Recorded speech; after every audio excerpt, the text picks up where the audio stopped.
จับใจสองพวงแก้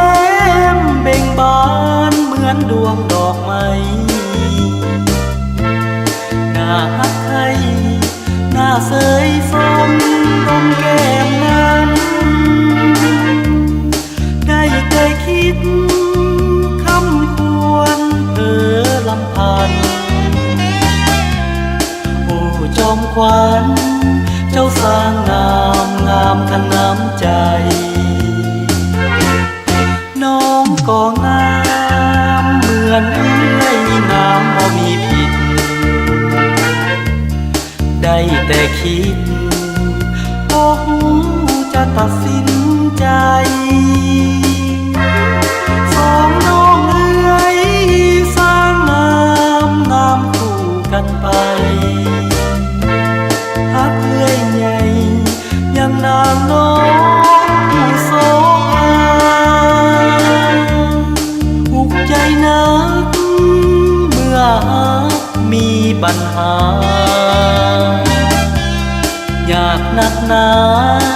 เพราะสองคนนั้นงามเหมือนกัน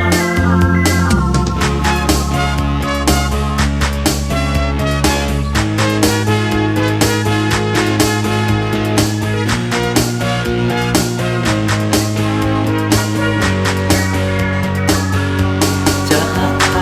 ดีน้องก็งามเหมือนเอ้ยงามบ่มีผิดได้แต่คิดโอ้จะตัดสินใจสองน้องเอ้ยสร้างงามงามคู่กันไปฮักเอ้ยใหญ่ยังนางน้องผู้โสภาผูกใจนักเมื่อฮักมีปัญหายากนักหนาเพราะสองคนนั้นงามเหมือนกัน